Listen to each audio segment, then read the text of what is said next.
What do I look for when I look through a genetic panel? There's three or four major things that I look for. These are things that will kill you if you don't find them, or could kill you. They won't necessarily will kill you, but they sure could. The first is homocysteine. Do you have a genetic reason to have a high fixed homocysteine? So I dig into all the methylation stuff. I'm looking at MTRR, MTR, the MTHFRs, A1298C, C677T. I'm looking at MTR and MTRR come right after homocysteine is formed in the translocation pathway. Look at one of those cycles on Google Images. You'll see them.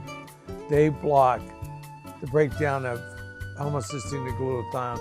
Matter of fact, this is all about stopping the transformation of homocysteine to glutathione. So I look for those. I look for FOLH1, FOLH1. I look for GGH, usually 3 of them. And if you're homozygous in all 3, you're in trouble. Oh yeah, CBS, of course CBS is the biggest. If you're homozygous on any of those, you're gonna have a high fixed homocysteine level. So we gotta deal with that. We deal with that using the virus glutathione, because the glutathione in there actually works. It's not some bogus thing selling on Amazon. So it actually lowers interleukin 8 and MCP1. What you really wanna follow, you can't change your homocysteine even with the glutathione. It's stuck. But what it causes is the release of 2 cytokines, the main one being interleukin 8, IL-8.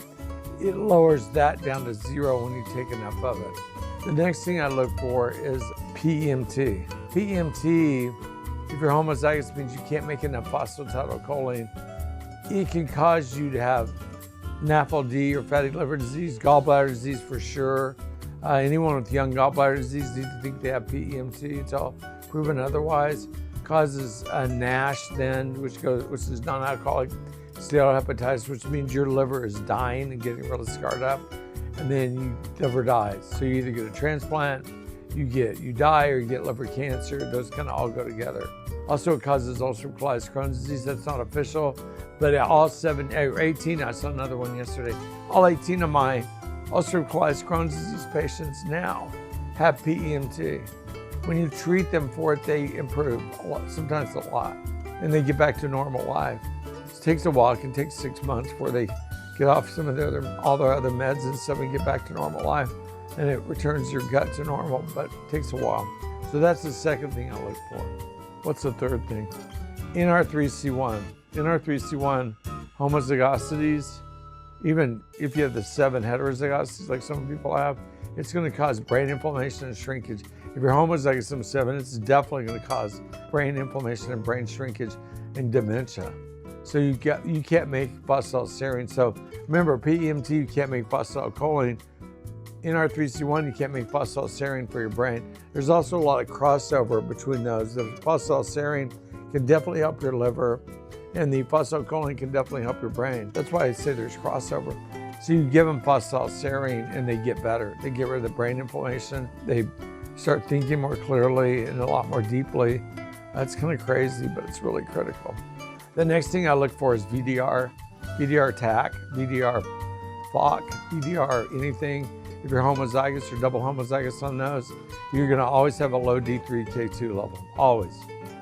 Can't bring it up. Even if I give you 50,000 units of D3 a day, maybe you might bring it up a little. So I usually put them on D3K2, 10,000 units of D3 a day, and just say, take it in the morning, have at it. If you want to take extra, you can. It's not gonna really change it. You're an overutilizer of D3K2. The fourth thing I look for is SOD errors. SOD 1, 2, 3. SOD 1 can cause ALS or Lou Gehrig's disease if you're missing it. SOD 2 can cause cancer because it's in your mitochondria. And SOD 3 causes all the other inflammation in your body, except for that caused by homocysteine. So if someone has SOD 3 and homocysteine, they have a lot of inflammation. They're gonna be hurting. So we usually add the bar SOD, which also meets our bar standard. We developed in Southern California doing antioxidant research. Bar SOD capsules are amazing, and they can bring down the inflammation. You'll feel it. Just like you'll feel it when your IL-8 drops to normal or 0 when you're taking the glutathione. And glutathione and SOD are sisters. They work together biochemically. and physiologically they're sisters for a number of reasons. But remember, salt alone, when it converts superoxides it converts it to hydrogen peroxide. You can drop your pH a lot just taking salt alone, but if you have impaired glutathione production, you need it, or you'll need extra. So you take our VARs, glutathione, with the VARs salt, because it converts the hydrogen peroxide to H2O and O2, so you don't drop your pH and get acidic. Anyway, that's just my thoughts. It's a Tuesday morning. I've been seeing patients, but I just want to get that out there because I keep talking to patients about all this. So thanks much for watching. It's Dr. Dan Person.